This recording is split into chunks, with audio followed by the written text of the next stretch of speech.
सुन्नतों की तरफ आते हैं। नमाज में सुन्नतें कितनी हैं? सुन्नतें की पाबंदी करनी चाहिए आदमी को। सुन्नत जिसको नबी सल्लल्लाहु अलैहि वसल्लम से मोहब्बत और प्यार होगा वो सुन्नतों की पाबंदी करेगा। और एक मुसलमान को हर सुन्नत नबी सल्लल्लाहु अलैहि वसल्लम की तहकीक करके कौन कौन सी सुन्नतें हैं उनके ऊपर अमल करना चाहिए। लेकिन अगर कहीं पे आदमी छूट जाता है तो गुनाह नहीं है, इंशाअल्लाह नमाज उसकी हो जाएगी। ठीक है जी। तो सुन्नतें मैं पहले तो शार्ट में बताऊंगा इंशाअल्लाह, और दलील आगे जिक्र करेंगे इंशाअल्लाह अगर टाइम मिल गया, बाकी करके भी बताऊंगा, लेकिन अभी फ़िलहाल हम इस ऐसे। तो सबसे पहली सुन्नत ये है कि जब हम नमाज शुरू करें तो सना पढ़ें। सना पढ़ना सुन्नत है। अगर मिसाल के तौर पे कोई दूसरी रकात में आता है तो वो क्या करेगा? इमाम के साथ आया, दूसरी रकात में शामिल हुआ,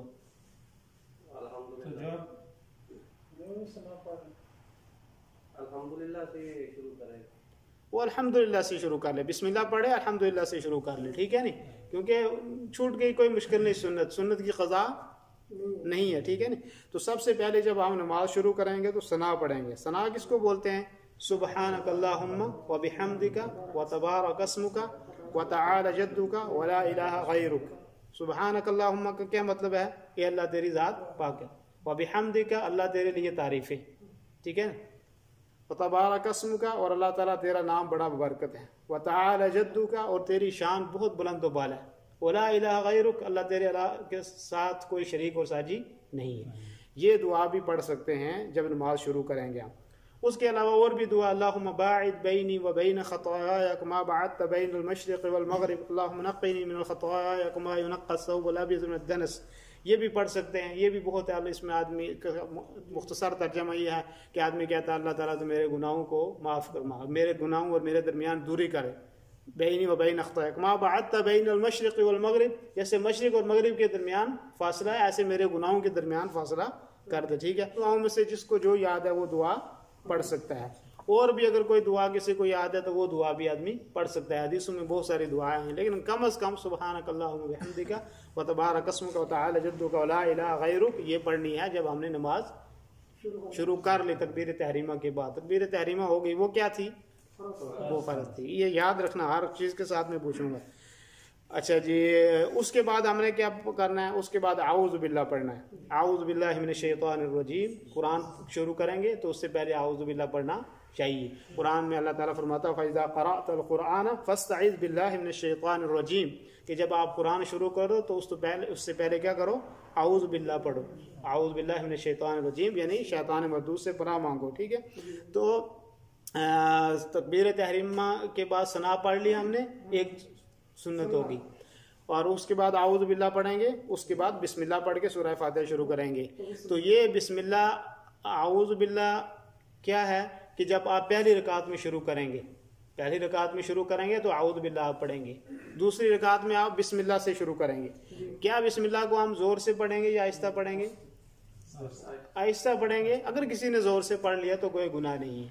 मिसाल के तौर पे इमाम था, नमाज पढ़ा रहा था, अगर जोर से भी उसने बिस्मिल्लाहिर्रहमानिर्रहीम पढ़ के अल्हम्दुलिल्लाह शुरू किया तो कोई हर्ज नहीं, लेकिन आहिस्ता पढ़ना ये बेहतर है। तो उसके बाद जब हमने ये सना पढ़ ली, उसके बाद हमने क्या करना है? अपने दायां हाथ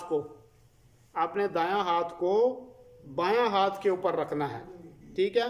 फौक़ सद्र, सीने के ऊपर। कहते हैं जअल कफ़्फ़िल यदिल युमना अलल युसरा फौक़ सद्र हिनल क़ियाम, कि जिस वक्त आदमी क़याम करता है तो अपने दाएं हाथ को बायां हाथ के ऊपर इस तरह रखे। कहाँ पे रखे? सीने के ऊपर रखे। ठीक है जी। अच्छा, क़ब्ल रुकू व बअदहू, रुकू से पहले भी और रुकू से बाद भी। लेकिन बाज़ उलमा कहते हैं कि रुकू से पहले तो है ही है, रुकू से बाद सराहत के साथ हदीस में मनक़ूल नहीं है। लेकिन अगर किसी आदमी का जी चाहता है, जैसे सऊदी में रुकू के बाद हाथ बांधते हैं, तो कोई बांधना चाहता है तो बांध सकता है, लेकिन अगर कोई नहीं बांधेगा तो नमाज तो उसकी हो जाएगी। जैसे मैंने पहले बता दिया कि ये फ़र्ज चीज़ नहीं है। ठीक है नहीं। तो ये दूसरी चीज़ हो गई। तीसरी चीज़ क्या होगी? हाथों को उठाना, खोल कर अपने दोनों हाथों को उठाना, कंधों के बराबर तक या कानों के लहू के बराबर तक।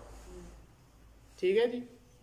तीसरी चीज हो गई है। तीसरी चीज, अपने दोनों हाथों को उठाना कंधों के बराबर तक या कानों के बराबर तक, तो आपने यहाँ तक उठा लिए या यहाँ तक उठा लिए काफी है। बाद लोग कानों को पकड़ते हैं, ये दुरुस्त नहीं है, कानों को पकड़ना दुरुस्त नहीं है।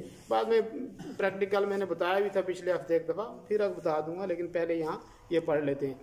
दफ़ा हाथ उठाने 4 दफ़ा, एक जब हम नमाज शुरू करेंगे, ठीक, एक दफ़ा जब रुकू में जाएंगे, एक दफ़ा जब रुकू से उठेंगे, और एक दफ़ा जब तीसरी रकात के लिए हम क्या करेंगे, उठेंगे, उस वक्त हाथ उठाएं। अच्छा जी, 3 चीज़ें होगी। चौथी चीज़ है कि रुकू और सजदे के अंदर क्या करना, सुबहान रब्बियल अज़ीम, सुबहान रब्बियल अज़ीम रुकू में और सुबहान रब्बियल आला सजदे में पढ़ना। कितने दफ़ा? 1 से ज़्यादा दफ़ा। एक दफ़ा तो मैंने बता दिया, वो क्या है,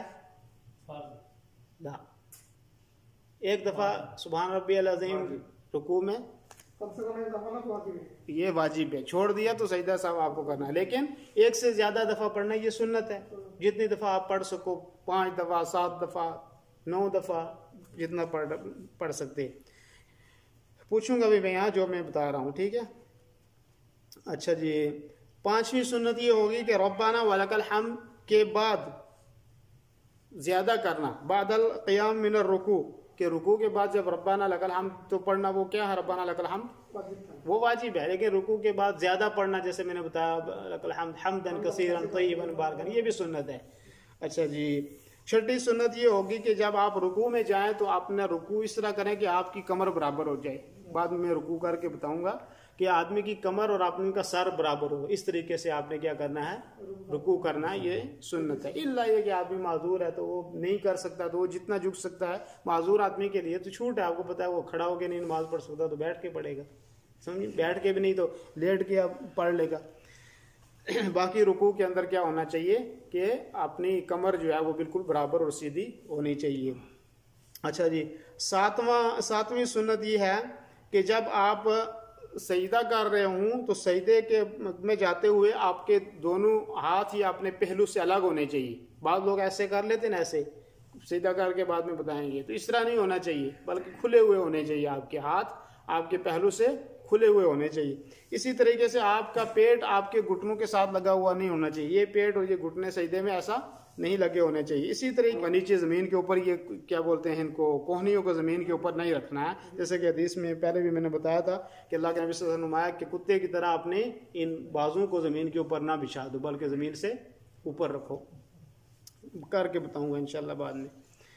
अच्छा, 8वीं सुन्नत ये है कि 8वीं सुन्नत यही है कि आपने हाथों को जमीन से दूर रखना, ठीक है जी। 9वीं सुन्नत ये है कि जब आप बैठते हैं, जब आप किस में बैठते हैं, जब मसलन तहियात में बैठते हैं, ठीक है, तो आप वहाँ पे क्या करेंगे, आपने जो आपका दायां पाँव है उसको खड़ा रखेंगे और बाएं पाँव को आगे बिठा देंगे। बाद में करके बता दूंगा आपको कि जब तहियात में आप बैठें, चाहे ये जो बीच वाला तहियात है उसमें आप ये दायां पाँव जो है उसको खड़ा रखें और बायां पाँव को क्या करें, आप जमीन के ऊपर बिछा दें, ये सुन्नत है, ठीक है जी। इसी तरीके से 10वीं सुन्नत यह है कि जब आखिरी तहियात हो, जिसमें आपने सलाम पहना, या मगरिब की आखिरी रकात है मिसाल के तौर पे, और इसी तरीके से जोहर और असर, दोहर असर मगरिब और इशा 3 रकात वाली या 4 रकात वाली जो नमाज है, उसमें आपने क्या करना है, उसमें थोड़ा सा फर्क है बैठने में। क्या फर्क है? मिसाल के तौर पे बीच वाले तहियात में हम कैसे बैठे थे, ऐसे बैठे थे, हमने दायां पाँव खड़ा रखा था और बायां पाँव बिछाया हुआ था। लेकिन हमने आखिरी तहियात में क्या करना है, दाएं पाँव तो इसी तरह खड़ा रहेगा, लेकिन बायां पाँव को हम अपने दाएं पाँव के नीचे से ऐसे बाहर निकालेंगे और अपनी सुरीन के बल बैठेंगे ऐसे, ठीक है, समझ में आ रही है बात, ठीक है। ये फर्क क्या, आखिरी तहियात और बीच वाले में, इसको तवर्रुक बोलते हैं अरबी में, जो आखिरी तहियात है। तो ये 3 रकात वाली में और 4 रकात वाली नमाज में, फजर की नमाज में करेंगे या नहीं करेंगे, ठीक है जी। अच्छा, इसी तरीके से जो है 11वीं सुन्नत ये है कि तहियात जब आप बैठें तो उसमें अपनी उंगली को आप हिलाते रहें, अपनी उंगली को आप हिलाते रहें, ठीक है जी। ہلانے میں تو کسی کا اختلاف نہیں ہے، کوئی کہتے ہیں جب اشہدو اللہ الہ الا وہاں تو ہر ایک کہتا ہے کہ اٹھانا ہے، باقی کچھ لوگ کہتے ہیں کہ ہر ٹائم نہیں اٹھانا، لیکن حدیث سے ثابت ہے کہ جب آپ حدیث میں جو لفظ ہے کہ اللہ کے نبی صلی اللہ علیہ وسلم ہلاتے تھے، اس میں یہ لفظ آتا ہے یعنی بار بار ہلاتے تھے، اور ایک حدیث میں آتا ہے کہ یہ انگلی کا اٹھانا شیطان کے اوپر ایسا ہے کہ جیسے کہ تلوار مار رہے ہو آپ اس کے اوپر، سمجھ میں آ رہی ہے بات؟ تو اس لیے یہ بھی کیا کرنا ہے، یہ ہلانا چاہیے جب آپ کیا اس میں بیٹھے ہوئے ہوں۔ اچھا جی، اسی طریقے سے 12ویں سنت یہ ہے کہ نبی کریم صلی اللہ علیہ وسلم کے اوپر درود بھیجنا، لیکن درود میں بھی وہ درود جو درود ابراہیمی ہے وہ پڑھنا سنت ہے، ٹھیک ہے جی۔ 14ویں سنت یہ ہے کہ جو نمازیں جہری ہیں، جہری سمجھتے ہو، جہری نماز کون کون سی ہیں؟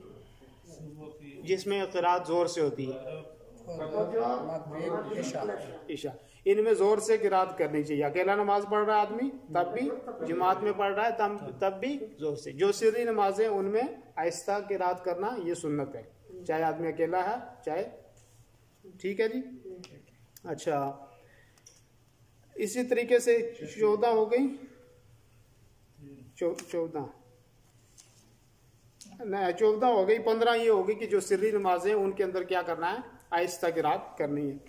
اور 16ویں سنت یہ ہے کہ سورہ فاتحہ کے بعد سورت ملانا، سورہ فاتحہ کے بعد کیا کرنا ہے، سورت ملانا۔ سورہ فاتحہ تو پڑھنا ہے ضروری، لیکن سورہ فاتحہ کے بعد کیا کرنا ہے، سورت ملانی، یہ کیا ہے، یہ سنت ہے، ٹھیک ہے جی۔ تو مختصر طور پہ میں نے بتایا، دلیلیں وغیرہ جو ہے نا وہ میں نے چھوڑ دی ہیں، مثال کے طور پہ پھر